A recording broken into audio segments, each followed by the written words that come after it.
Welcome inside this Tuesday, Locked On Eastern Conference edition of the Locked On NHL podcast. I'm Ross Levitan from Locked On Senators alongside Gil Martin from Locked On New York Islanders, two teams who are not going to see their season extend past this week. But there are 8 teams that are, and it's the first time in NHL history. Well, we'll wait and tell you that stat when we get into the show. We'll also tell you about the goaltending draft that Mikey and I did last week on Locked On NHL's Tuesday show. And we're going to get Gil's take on which team he would pick, the one goalie you'd trust of these 8 playoff teams to win you one game. All that, plus a look back of the life and legacy of Guy Lafleur. This is the Locked On NHL podcast, your team every day. Locked On NHL, your daily podcast on the National Hockey League. Part of the Locked On Podcast Network, your team every day.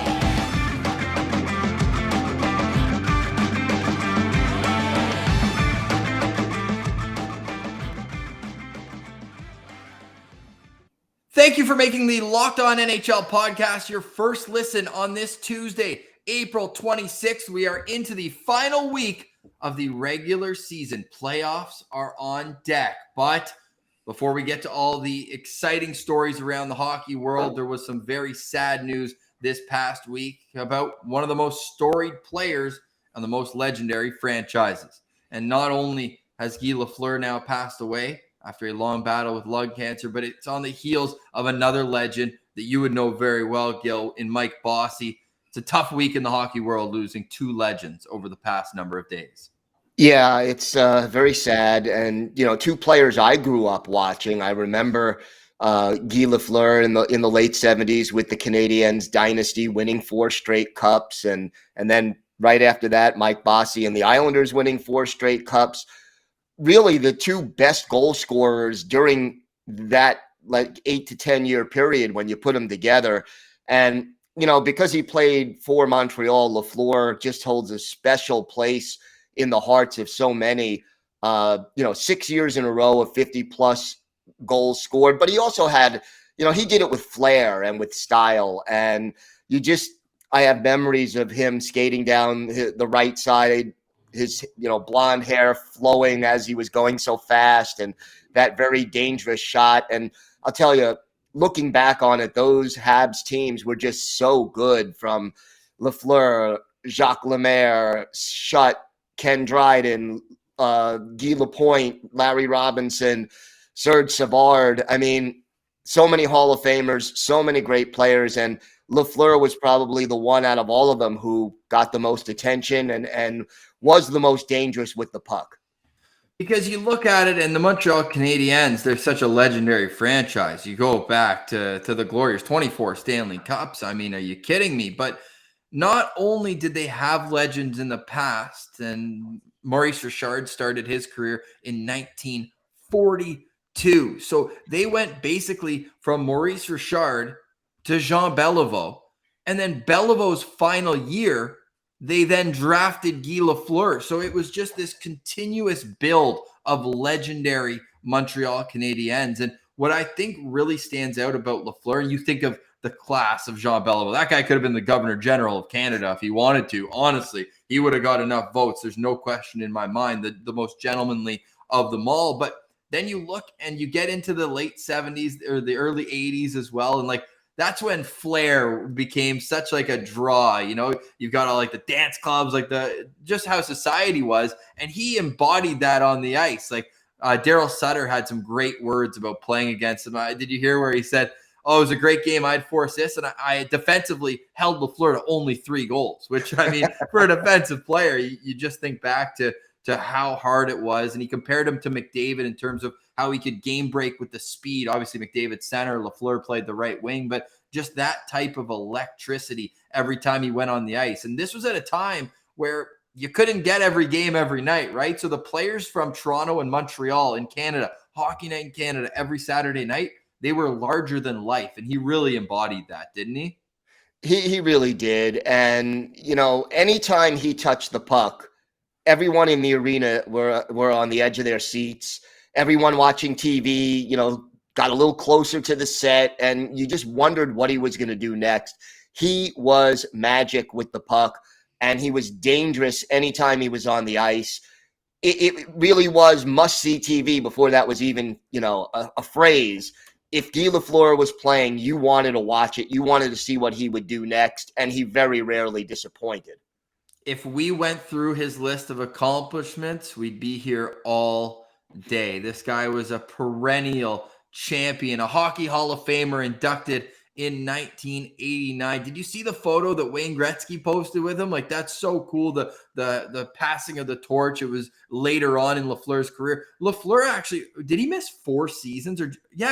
From 85 to 88, he didn't play. And then he comes back with the New York Rangers, still puts up 45 points in that. But to me, what I remember from that part of his career, everyone else was wearing helmets and he still had the flow going in the background. As that was, of course, grandfathered in. So just a complete legend. And you know that it was for what his on-ice product was, but also what he brought as an ambassador to the game afterwards. The Canadiens do like none other. Their ceremonies, their alumni.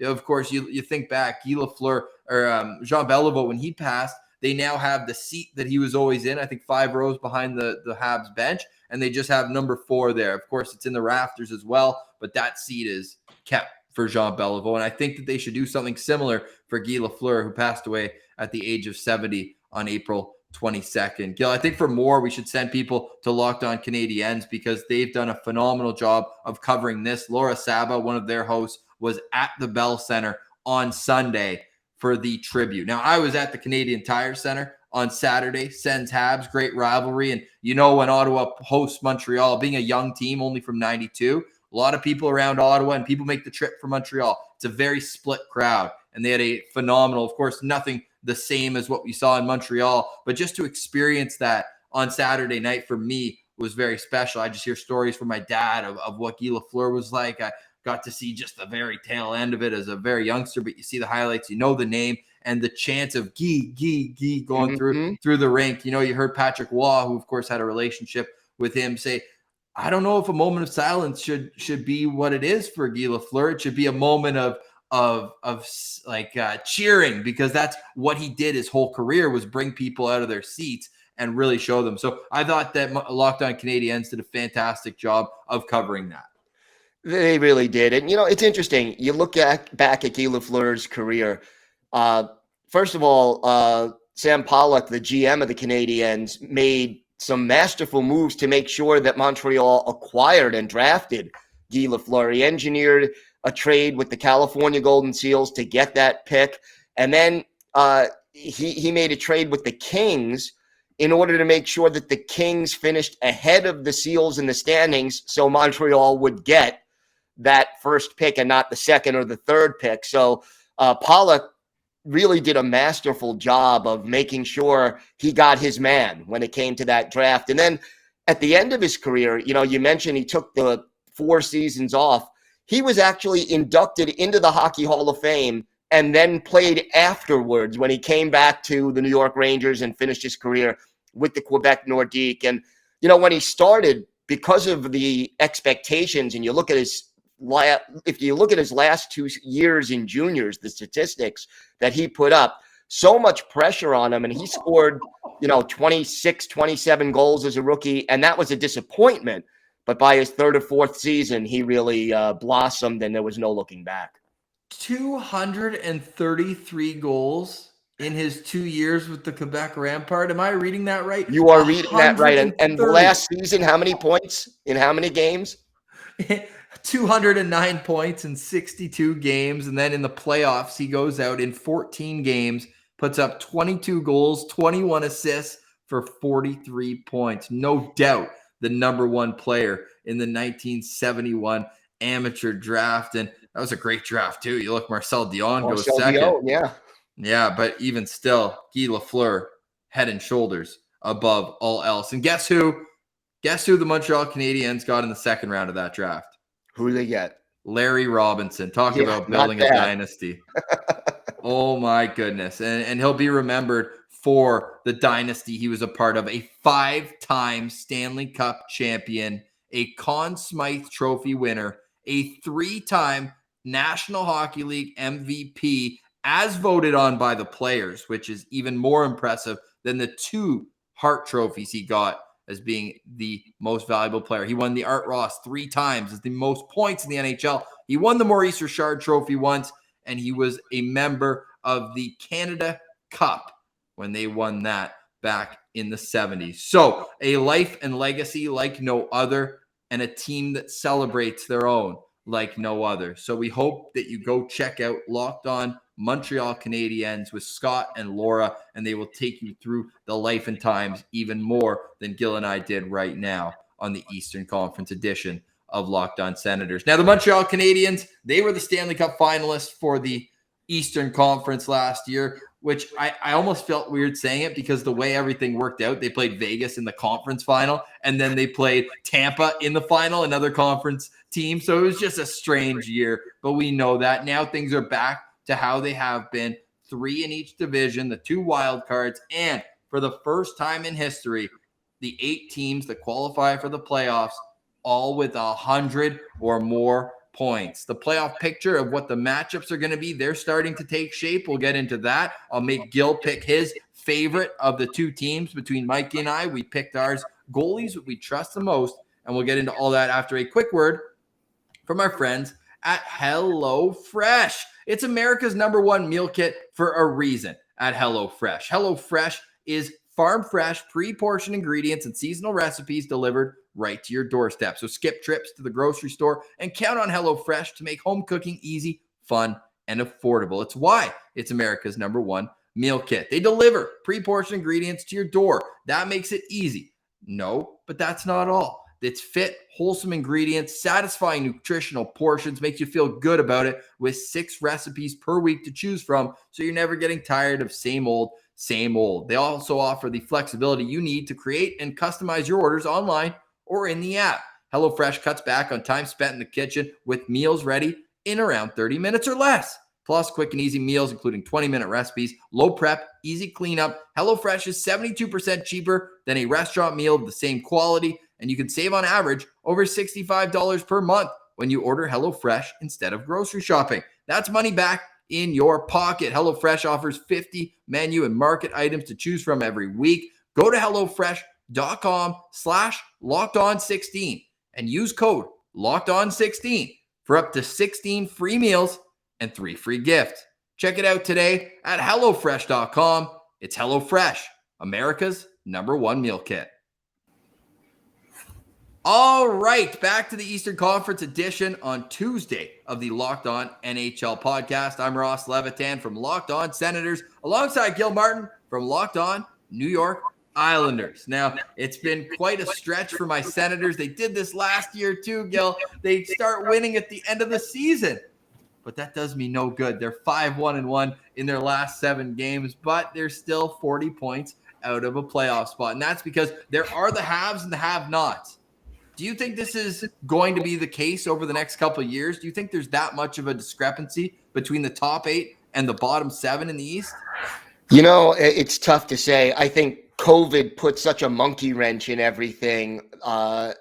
This was not still a normal year, and the last 2 years before it obviously weren't. So I'm not prepared to say that just yet, but this year it definitely does look like that has been the case. Oh my goodness, it's not even close. Like, your Islanders are the team that's most closest to a playoff spot. They're 20 points out. Yeah, it isn't even close in the East. The West, there are a few teams that are a lot closer, but I'll tell you, unusual that we have the 8 teams so soon, and that it was pretty much clear for a couple of months already who those 8 teams were going to be. But the matchups haven't been decided yet. That's because, especially in the Metro, Pittsburgh's only got 4 wins in their last 10 games. They've really come back down to earth.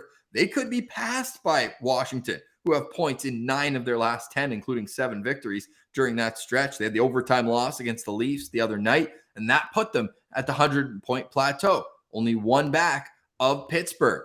Do you think it's likely? They've got a game in hand and are only 1 point back. Who do you see finishing 3rd behind Carolina and the Rangers in the Metropolitan? I'll tell you right now, I think Washington would have to be the favorite. I know 2 of their final 3 games are against my Islanders here, and they Ooh. play tonight and Thursday. So I think Imagine they it have had an been easier close. schedule down the stretch. Imagine the Islanders had been just a few points out, how important those 2 games against Washington would have been. That's too bad. But I'm with you as well, especially talk about peaking at the right time, right? If you're Washington. Yeah, I mean, they got a little scare on Sunday when Alex Ovechkin left the game early. They say it's not serious. He's day to day.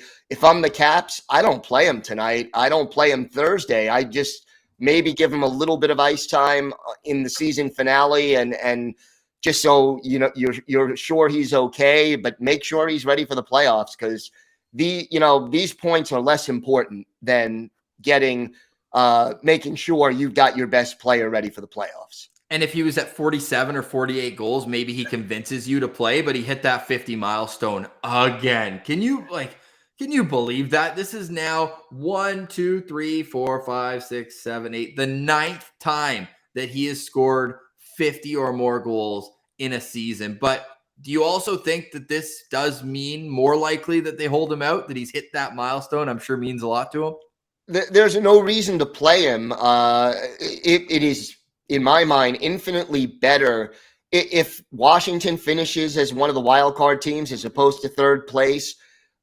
They still have a better chance of winning if Alex Ovechkin is healthy and ready to go than if they play him, he gets hurt, they finish third, but he's not available for the first round of the playoffs. There is also the carrot of playing the New York Rangers in the first round, who I'm very high on. I know you know that. I'm big on the Rangers here to do something, win the playoffs. I love Shesterkin. I love the moves they made at the deadline. They've got a superstar in Panarin, but clearly that's the preferred matchup rather than the Florida Panthers, who have 120 points and right now would be the winner of the President's Trophy.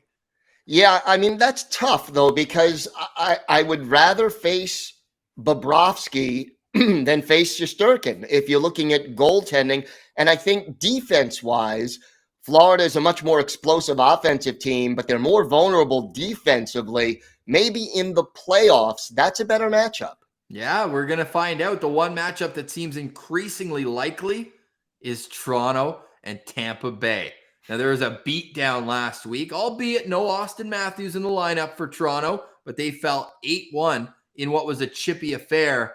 And I'm not saying this just because I'm rocking my at Send Central Citizen. Shirt's available. DM us at Send Central. Just to say that I don't think the Leafs want to get into a series where physicality is the number one means. They are clearly built to the skill game. They've got a few guys, but if they're dressing Kyle Clifford in a playoff game just for that, I think that they're already losing, let alone going up against the back-to-back champs. And they've got enough pressure on them already, just being in Toronto, playing for a franchise that hasn't made the Cup final since 1967, hasn't won a playoff series in how long now? 19 years, but who's Not counting? that anyone's counting. So there's enough pressure on the Maple Leafs without having to open the playoffs against the two-time defending Stanley Cup champion and, arguably the best goalie in the NHL in Vasilevsky.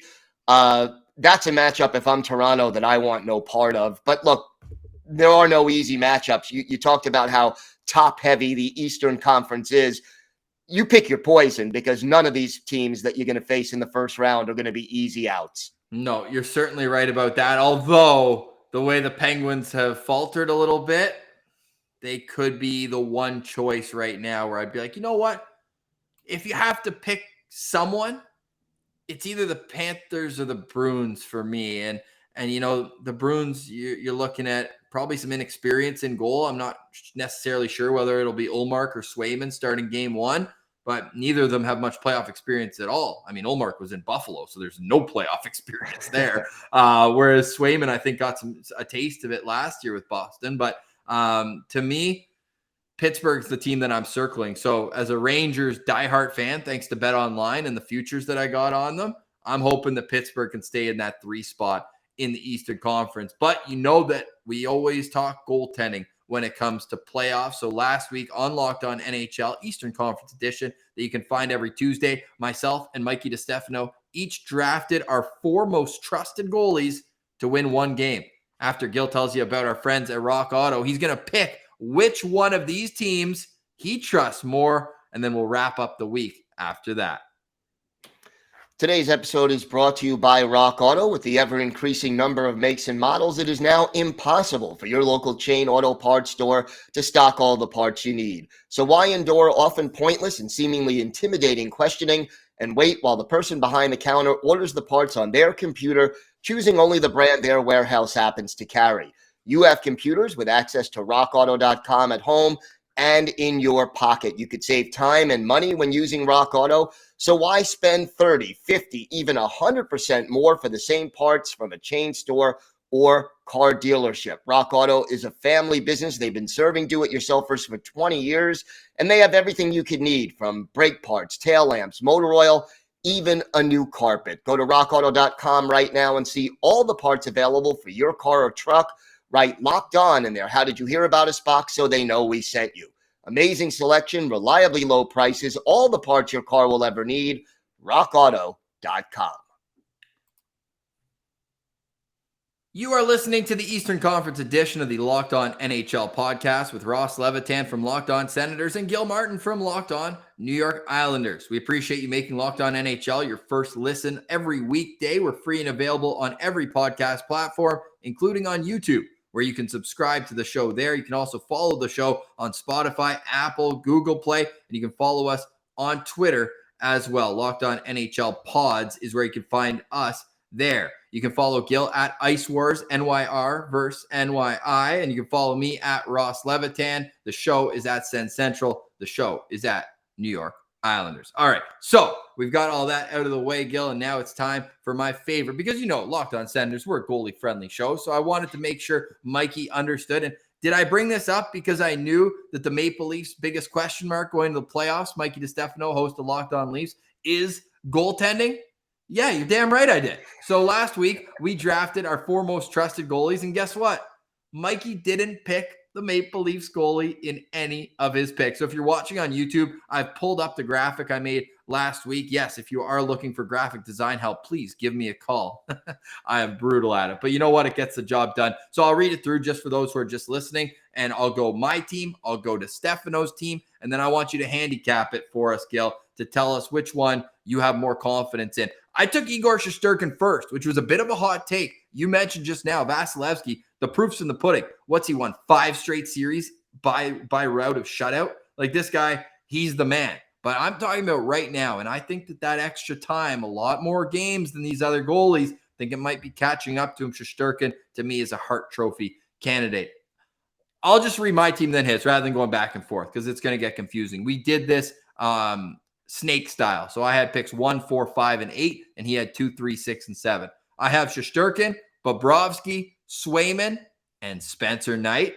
And he's got Vasilevsky, Frederik Andersen, Tristan Jarry, and Linus Ullmark. Where do you stand on this? This is not easy, because based on playoff experience, I have to think Vasilevsky. If I had one goalie to win one game right now, he'd probably be my first choice. But I think with your second, third, and fourth choices, I give your team a slight edge. Tristan Jarry and Ullmark, neither one of them have much in the way of proven playoff experience. Jarry playing better this year, but he struggled in the playoffs last year against the Islanders. I watched that series, obviously, very closely. And to me, Shesterkin is very close to Vasilevsky. The only difference in my mind being the playoff experience. Vasilevsky has proven beyond the shadow of a doubt that he can do it. Shesterkin doesn't have that experience yet, but he may be playing better right now than Vasilevsky, as you mentioned. So I'd give your team a slight edge based on the depth. Would you have included Jack Campbell in your top 4 on either side? No Maple Leafs goalie was picked. We have 2 Panthers goalies and 2 Bruins goalies, so no Capitals goalie either. I could see the no Capitals goalie, but yeah, I would have put Campbell in my top 8 for sure, yeah. No, not me. But you knew that as the host of Locked On Senators, I could not bring myself to doing that. When he plays well, he certainly can steal games. We saw that. Like, it was not his fault by any stretch that the Leafs blew that 3-1 lead to the Montreal Canadiens. He was solid. they just got beat by an even better goalie. Carey Price was playing out of his mind. And we should mention Carey Price. I know the Senators put 6 past him on Saturday, had to get that in there, but also it was fantastic to see him back. The NHL is a better league when Carey Price is in. I know he's now going to get his knee checked or his hip. He's traveling with the team to New York, but will not play. I think he's shut down for the rest of the season, but he did get a few starts in, and he had no goal support. I think the team was shut out in his first 2 starts. One was against your Islanders as well. But the league is just better when Carey Price is in it. So I wanted to get that in there, that Carey Price made his return to the National Hockey League. And he was nominated for the Bill Masterton Award. Each team submitted their nominees. The Ottawa Senators submitted their goaltender as well, Anton Forsberg, who bounced around. But each team submits one. To me, Gil, it's a no-brainer. This is Carey Price's award this year, not only for getting back from major hip surgery at the age of 32, but also this is a guy who dealt with a lot of personal problems off the ice and was in the NHL's rehab program and came out the other side better than ever. Yeah, I got to give him a lot of credit for that. And yeah, he would be the favorite to win the award in my mind as well. And good to see him back. Yeah, let him be shut down for the season now, but he got back on the ice. He proved he could still get it done. And now hopefully both physically and psychologically, he'll have a clean bill of health heading into next season. Yes, and that's all you can hope for. I said 32, so he's 34, so even more impressive that he's able to bounce back from that. He still has 4 years left on that huge contract. Still didn't get a win this season, but I think you could say that's as much on Montreal as a team right now that it is on him. So all that's great stuff. Let's finish up by talking about what I would call the game of the week. The Florida Panthers run a 13-game winning streak, and just as an aside, Claude Giroux became the first player in NHL history to be a part of a 13-game losing streak and a 13-game winning streak with 2 different teams in the same season. So talk about a turn of events, but they get doubled up 8-4 by the Tampa Bay Lightning. I know it can't happen in round 1, but that is my dream playoff series. We got it recently, and I need round 2. That was so much fun, and these 2 teams just always play entertaining hockey together. Yeah, and it's a pretty, big rivalry as well, so that adds a little bit of spice to it. It would be a great series to see, and I'll tell you, I have my questions about Florida, especially defensively, but boy, are they a fun team to watch. Yes, they added Claude Giroux to an already fun team offensively. Jonathan Huberdeau is going crazy this year. I know some people want him in the Hart Trophy. I think that it's really a 2-horse race here between Austin Matthews and Igor Shesterkin. Those guys are just on a completely different level than everybody else. But we'll get into the awards talk maybe next week. We'll also have our playoff preview because regular season ends this weekend.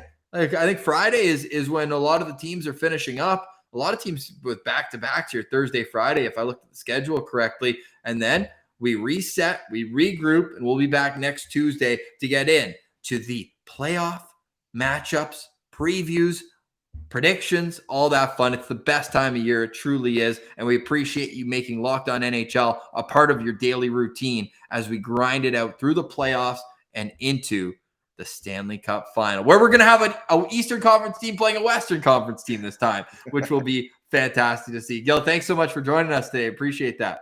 Thanks for having me. Always a pleasure. You've been listening to the Eastern Conference Tuesday edition. For Gil Martin, I'm Ross Levitan. This has been the Locked On NHL podcast, your team every day.